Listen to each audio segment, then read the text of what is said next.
Chavre, Mashiach's a person. Did you hear me? Mashiach's a bas of Adam. Now, he's a person like the Rebbe is a person. Yeah, is the Rebbe a person? Yes, he had a goof, he had arms, he had legs, he ate, he slept, he wore clothing, yeah. But on the other hand, the Rebbe is a Ish Elokim, yeah.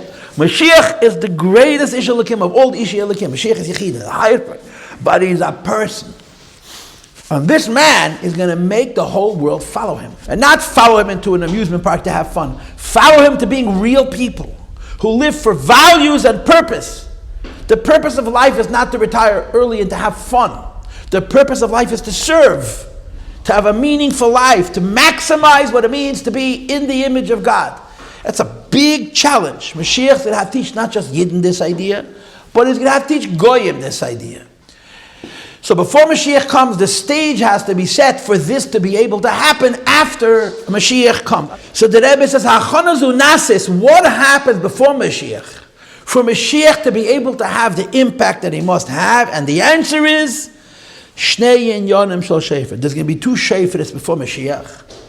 Before Mashiach, that they're going to shake the world in the kind of way that it's going to give a message to humanity that when Mashiach makes his appearance, and Mashiach, again, is a bas of Adam. He's a human being with incredible powers, but he's a human being who's going to change the entire world. His ability to bring everybody to a place of what it means to be a human being. Human beings don't live for nice clothes and good food and good cars. Human beings live to use their minds and to refine their hearts and to maximize their humanity. And yeah, one of the simplest aspects of the maximization of humanity is being good to other people. But then there's much higher ideas. Mashiach's going to have to affect all of this. What creates the stage in which Mashiach can make his appearance? Two shayfers. Shnei Yonim Shel Shefer, two concepts of Shefer, which Rebbe translates means me'urais, events that are happening in the world that are miza'azim, that shake up.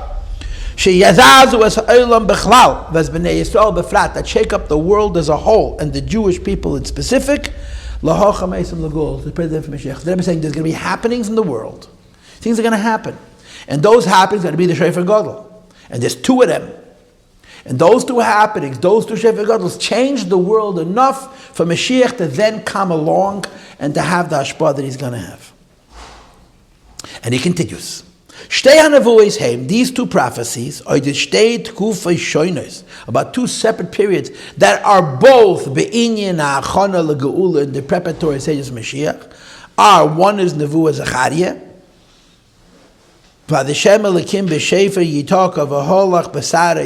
Nevuah Zechariah lives much later than Yeshaya. That the Eibush is going to blow a shofar and he's going to go in the storms of Taimon.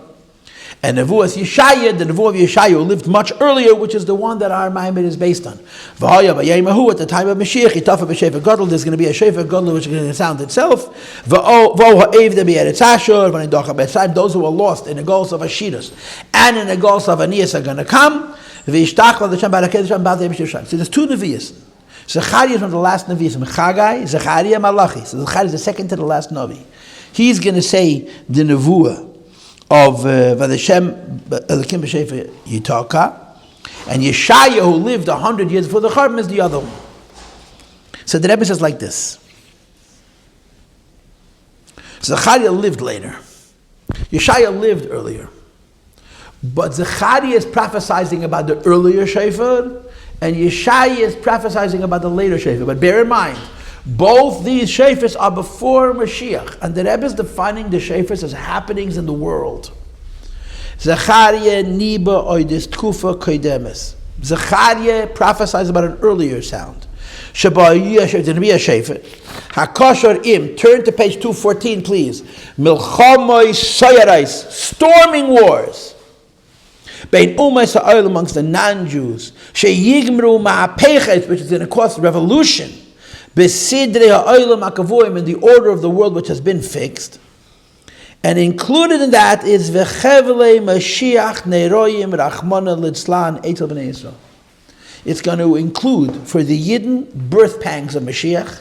Does anybody know what the meaning of birth pangs of Mashiach means? Huh? I told you. What does birth pangs of Mashiach mean? What does it mean? Mashiach has to be born to a mother. Yeah.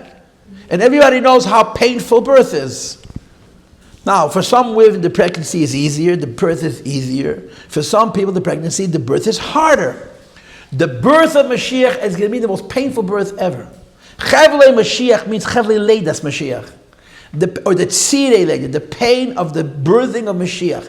The Mittler Rebbe explains at length what this means. He brings a chazal. That there's an animal called an oifer. It's an animal, it's a kind of a deer, that cannot have a baby. Its rechem is too tight, it doesn't have enough space. So when it has to deliver a baby, it has terrible, terrible yisurim because the baby cannot be born.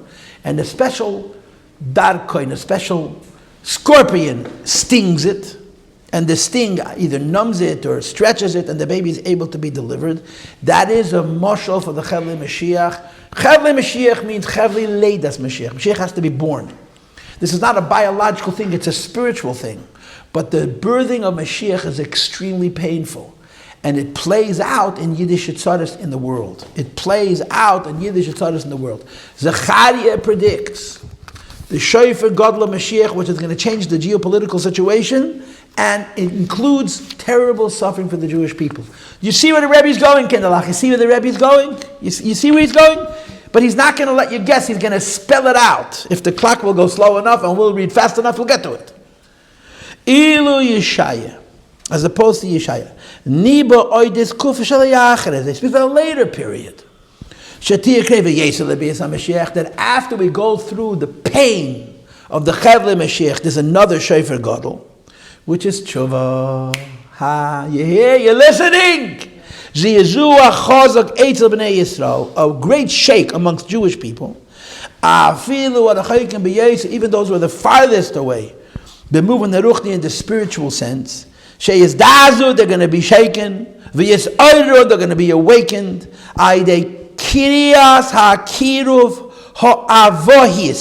Through a call of closeness that is fatherly.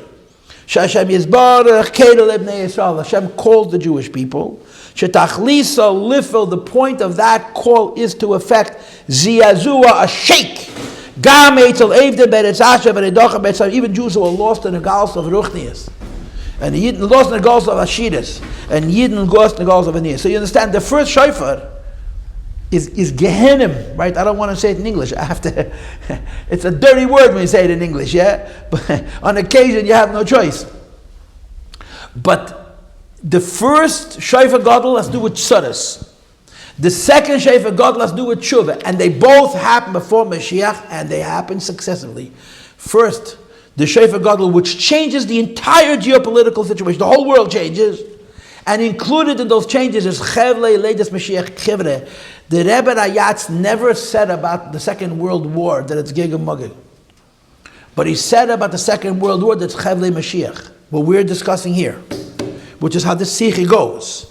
The first Shofar Gadol is this pain and the suffering of Yidden as the whole world is turning upside down, which is the first sounding of the Shofar, steadying the stage for the Mashiach's coming.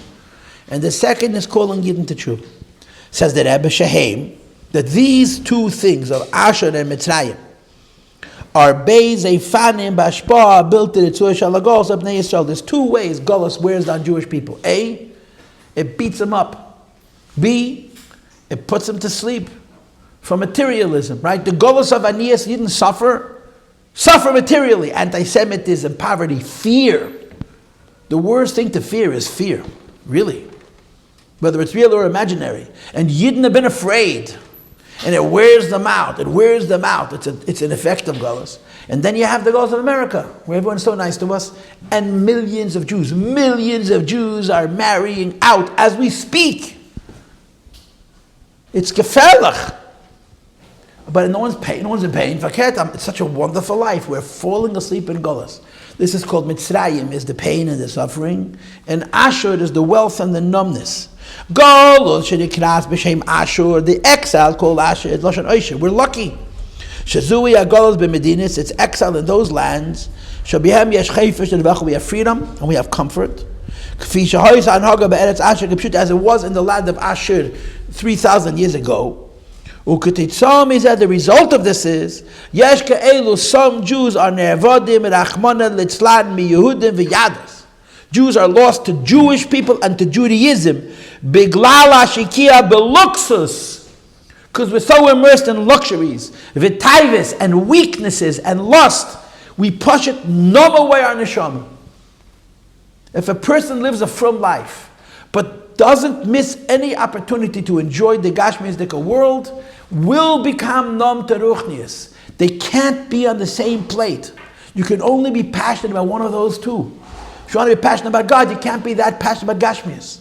But if you want everything in America to be perfect, as they say it in Lashon HaMedina, perfect house, perfect car, perfect husband, perfect kids. But all of that perfection is how it looks, not what it is. That perfection is at the cost of your neshama. It falls asleep. That's called Golos of Chassidus. And then, of course, Golos Shenekras B'Shem Mitzrayim, an exile called Egypt, Shemisamelas Asasevel V'Hatzad, it symbolizes the suffering and the pain. Shel Shibat HaGolos, of the slavery in Golos, Kfi Shehoysa Hanhaga B'Et Mitzrayim Kipshut, as it was when we lived in Mitzrayim, literally. And from this also, the Jews were lost to Jews in Judaism, like in Soviet Russia. And I don't know how to break this to you. The Soviet Russia no longer exists. Soviet Russia died 35 years ago. I watched it die. I was alive and well. I remember it. And at the time, it was so unbelievable that the Soviet Union would go away. The Soviet Union was like the moon. My father had first cousins in Russia. First cousins. So when I bring it up at the table, my kids say, so did Tati speak to them? Did your father speak to them? Never. But if a first cousin talked to him, you couldn't make a phone call. It was dangerous. We used to send them peklach through third parties. Same planet Earth. Same globus. And it's gone. But that was tzaddis. To be a fruma yid, you had to risk your life every day. To be Shem Shabbos, Echel Kosher, and all the rest. So the Rebbe says there's two ways Golos wears out a yid. And the Koil Shofar, the second sound of the Shofar, wakes Yidden up to tshuva from both of those. Okay? Says the Rebbe, Ziyazua, it's a shake. Sheyifel, which affect bittel mitziyusam, the bittel of the mitzias of the Jew. And the Rebbe says in Yiddish, Zich faralident, one should get lost. Kadesh Adava Yavel Debiti Bekach, it's going to ultimately translate into tshuva. V'yishtachval ad Hashem ba'ar HaKedesh b'shlayim, Yidden come to Beis HaMikdash Yerushalayim, they bow down. And he translates in Yiddish those who don't speak Hebrew. His masras amukol HaKadosh Baruch Hu, a deep dedication to the Eibishter. L'kayim mitzvahs, to keep his mitzvahs. Mitech Yiras Shamayim Shlema, with complete Yiras Hashem. Ad l'kiyim Yid, until the physical event of Yishtachval B'Yisrael to come to literally to Beis HaMikdash. Shechol b'nei Yisrael yigalu me'agos. We're going to literally go out of Golos and come to Eretz Yisrael. And by day Mashiach Tzidkenu, with the help of Mashiach, we're going to come to Harakedesh, to the standing Beis HaMikdash. I want you to know that the Rambam holds that the Beis HaMikdash is built before all Yidden come to Eretz Yisrael. The Rambam holds that Kibbutz Goli is collecting Yidden from the exile happens after the Beis HaMikdash is built in Yerushalayim. As they pass on the Rambam.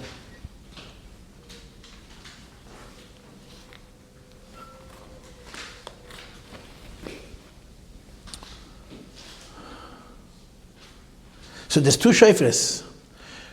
In a sentence, the first shofar is Yiddish Atzaras, and the second shofar is waking up Yidden to tshuva. That's how the Rebbe is playing it out, okay? The first shofar is from Zechariah, who lived later, and the second shofar is from Yeshayahu, who lived earlier, but that's how the Nevi'im go. You know, when they predict the future, they don't necessarily see as far into the future. U'b'chein, bottom of 214. If you've been sleeping, wake up now, okay? Now goes the Nimshal. As they say it in American, this part is interesting, okay? U'b'chein, ha'atkufa rishona, the first period, which is the first sounding of the shofar.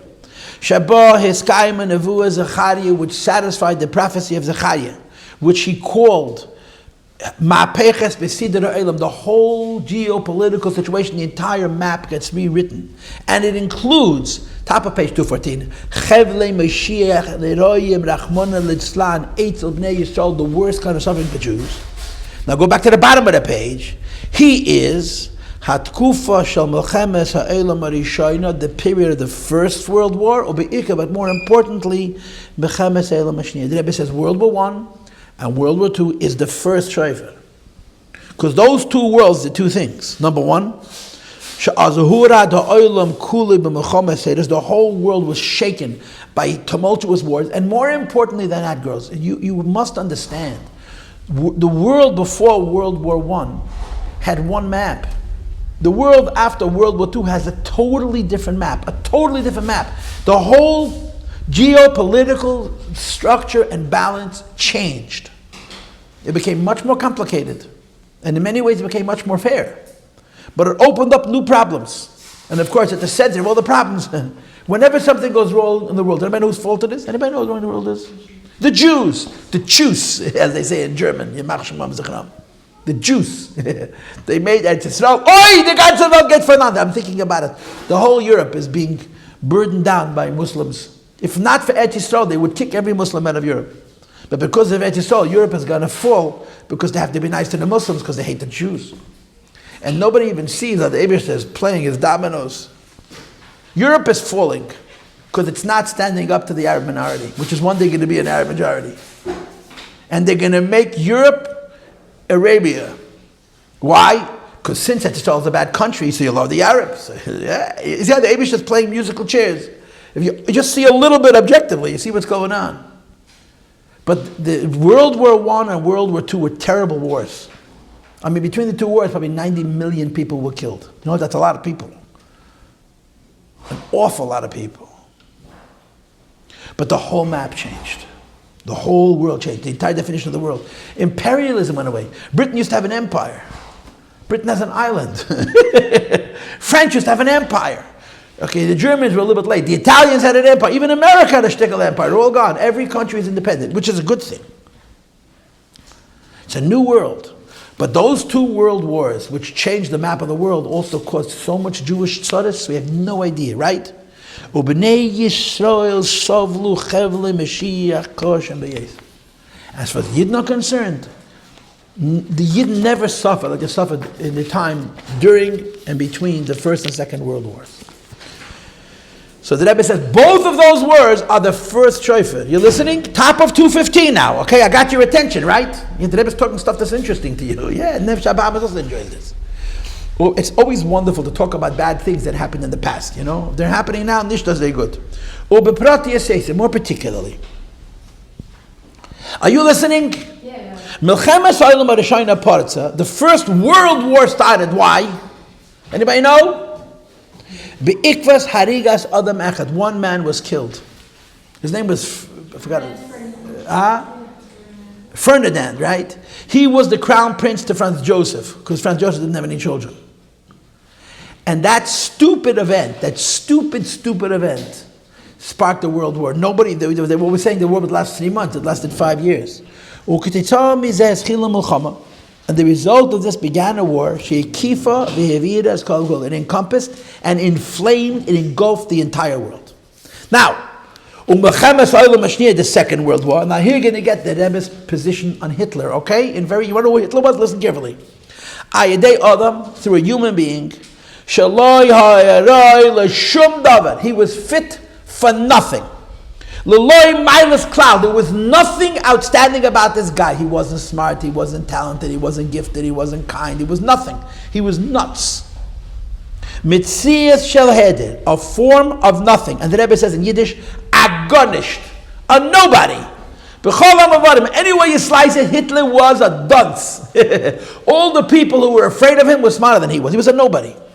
When he started out, he didn't even have chutzpah. When he started out, he was very tenuous. He was very afraid. You know, in 1935, they went into Alsace-Lorraine, which were two provinces which the French took back from the Germans after the First World War. The Germans took it from the French in the War of 1870, and then the French took it back from the Germans after World War I. And Hitler occupied the Rhineland. No, it was the Rhineland, not the Rhineland. But he gave a secret order that if French would shoot one bullet, they should withdraw. The French didn't shoot a bullet. They occupied the Rhineland, finished. But he became bolder as time went on. When he started to have successes, he started to believe that he's Superman. And he wasn't Superman, he was super idiot. And the German nation, 60 million of the smartest people on earth, Germans are not fools, followed him like sheep. As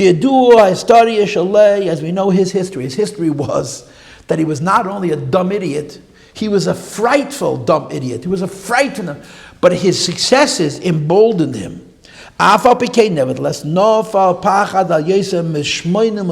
Rebbe says, not 60 million Germans, but 80 million Germans. In that country which accepted his leadership absolutely. And as a result, the world in general, that everybody knew with certitude, he knew, he wanted and he intended to swallow up the whole world. They were afraid to stop him. He was a nothing and a no one. And the whole Germany followed him like sheep, and the whole world was afraid of him. They tried to appease him. And that created the Second World War. So the Rebbe says both of these events are the most stupid reasons for wars.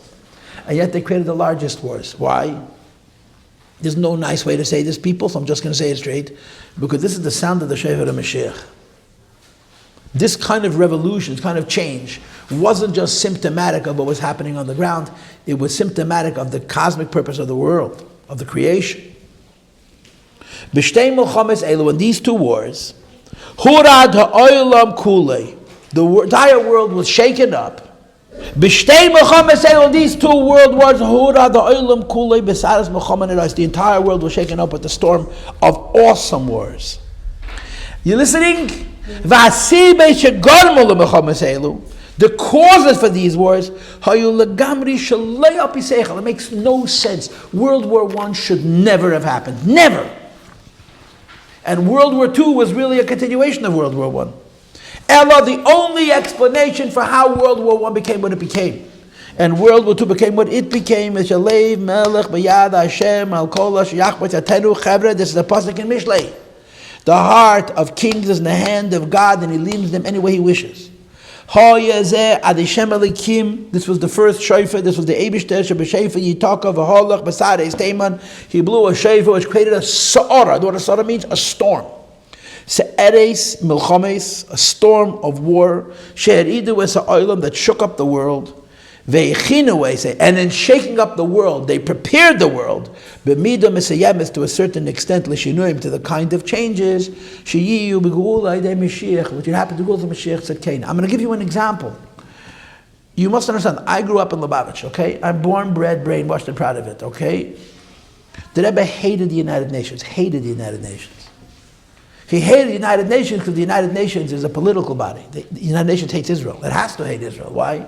Because there's one Jewish country, there's so many Christian countries, and so many Muslim countries, and so many Buddhist countries. The Jews don't stand a chance if one man, one vote. But in 1992, 1 month for the stroke, the Rebbe started to praise the United Nations. Because as nuts as the United Nations is, and as political as the United Nations is, the United Nations is about peace. That's what it's about. Now, is it perfect? It's so far from perfect, it's pathetic. But it's better than without the UN. After the First World War, the American president, whose name was Wilson, wanted to make a League of Nations. If that League of Nations had the success that the United Nations would have after the Second World War, there wouldn't have been a Second World War. America didn't join the League had no power, the League fell apart, and then the Second World War happened. So the UN is not a wonderful thing, but it's not a bad thing. On balance, it's a very good thing. The UN has helped, it feeds hungry people. It heals sick people in the darkest parts of the world. And before the UN, no one even knew they existed, let alone cared about them. So it's a gullus version of a good thing. It's just one example of how the world has changed. I mean, if you wanted to put it on balance, girls, this is not hard for you to understand. This is hard for me to understand. Before World War I, the world did not think war was a bad thing. Before World War I, if you were strong enough and politically savvy enough, you took over another country. Wow, he's a chevreman, he conquered another country. After World War II, the whole world came to the conclusion war is a terrible thing. Now, how stupid is that? But that's the historic fact. The two world wars taught the world, to use a cliche line, to be afraid of itself. Don't trust you. You're going to end up in a war. You're going to destroy the world. That's a good thing. All of these changes are not relating to Yidden, they're relating to the world. But it took this kind of conflagration, it took this kind of storm, as the Rebbe is calling it, to enlighten the world with these attitudes. You understand? Unfortunately, the amount of Jewish blood that was spilled it's historic. It's never happened before. Now we continue. V'atkufa shniya, middle of page 215, yes? V'atkufa shniya hischila. The second period started. You listening, Kindalach, listen to the Lubavitcher Rebbe speak. B'muroyis shalakayit ha'acharayin be'eretz Yisrael.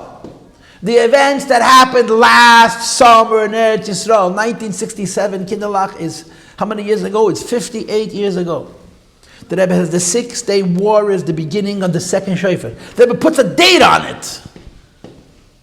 The first shofar of Mashiach, which is a shofar that's connected to turning the world upside down, and an incredible pain for the Jewish people. It's the pain of the birthing of the neshama Mashiach Tzidkenu, is World War I and World War II. And the Rebbe explained it by showing you how irrational those wars were, and they happened because the Eibishter wanted them to happen. And now, of course, the liberals have to come along saying the Eibishter is a bad Eibishter, he caused all this death. And yeah, it's hard to explain, man. But you don't want to try to figure the Eibishter out. This is the Eibishter's plan. And the Rebbe says, last summer, the 6-day war opens up the Tkufas HaTshuvah. Now, the Rebbe's been doing Tshuvah from the moment he was born. The Rebbe's been doing Tshuvah from the moment he became a Rebbe. But the Rebbe links the Shofar Gadol of Tshuvah, the second Shofar Gadol, to the 6-day war. Now, I'm going to ask you a simple question. If we learned the Maimah without learning the Sikha, would we be missing something? The Sikha changes the resonance of the Maimah. The Rebbe wasn't just saying a Maimah. He was saying a Maimah that's depicting what's happening in the world. It caused a shake by all Yidden. The significance of this shake is Hascholas, his Gashmos, the beginning of the actualization of Nevuas, Yeshaya Navi, the prophecy of Yeshaya, or the Shofar Gadol. The second Shofar Gadol was the Shofar Gadol that wakes up Yiddish and Neshamas, the Tshuva, who are so asleep that the Yechida comes out by itself. And the Rebbe explains, B'moroi Seilu, in these events, and Kindalach, a year and a half ago, Simchas Torah, when this new war started, which people like to call October 7th. It's not October 7th, it's Simchas Torah. Also shook us up.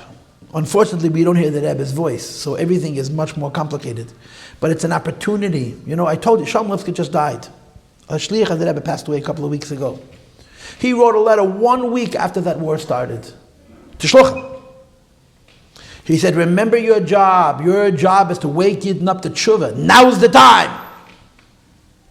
Our job is Yiddishkeit, not political stuff. Yiddishkeit. Bring a Yid to put on tefillin. Like I told you the story, Chaim Gutnick went into the Rebbe after the 6-day war thinking how wonderful it was. And the Rebbe said to him, what are you trying to blind me out? Go home, get up and shul and scream, everybody keep Shabbos. Not once, every week. Everybody keep Taras HaMishpacha, not once for your whole life. Send your children to Jewish schools. The Rebbe said, now they'll listen. But someone's got to speak.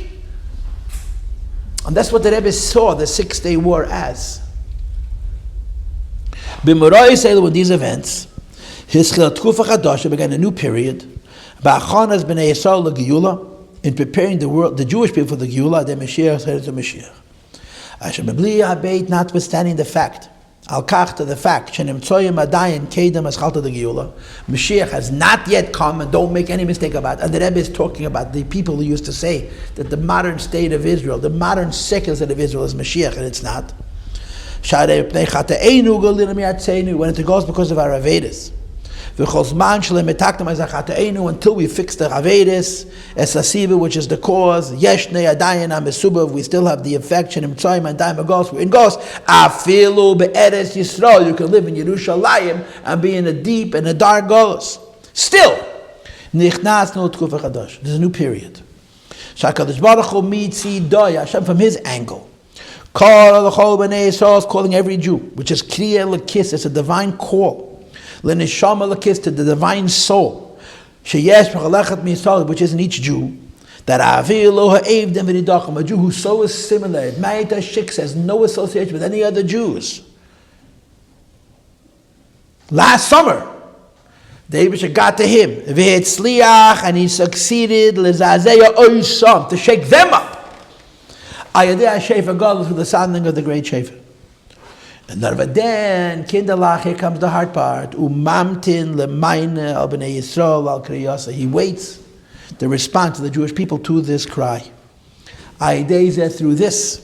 Shebnei Yisrael mitzidim, the Jews from their side. Yenatzlu es hayasedidas v'chulu should utilize this awakening. Le'esmasros la'akadosh, not to run around and scream anti-Semitism like fools.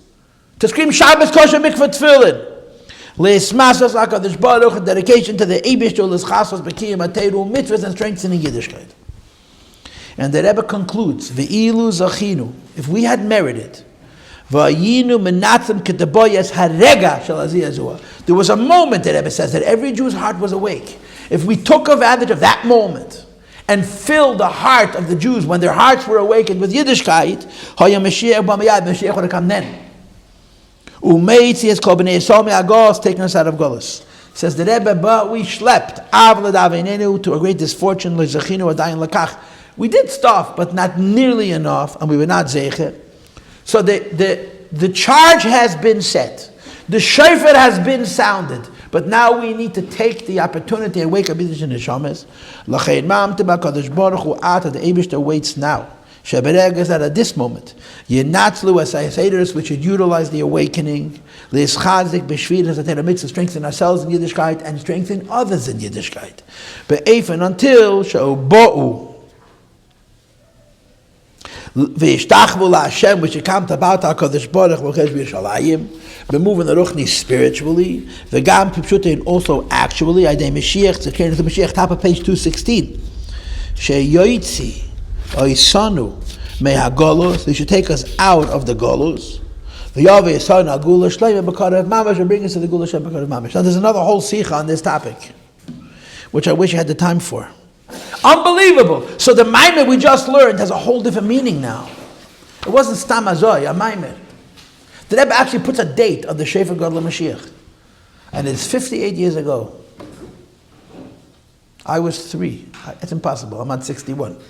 It was 67 was, no, I was 2. Yeah, it's 2 years old. So it was 57 years ago. Okay, we'll stop. A gesunden Zumel.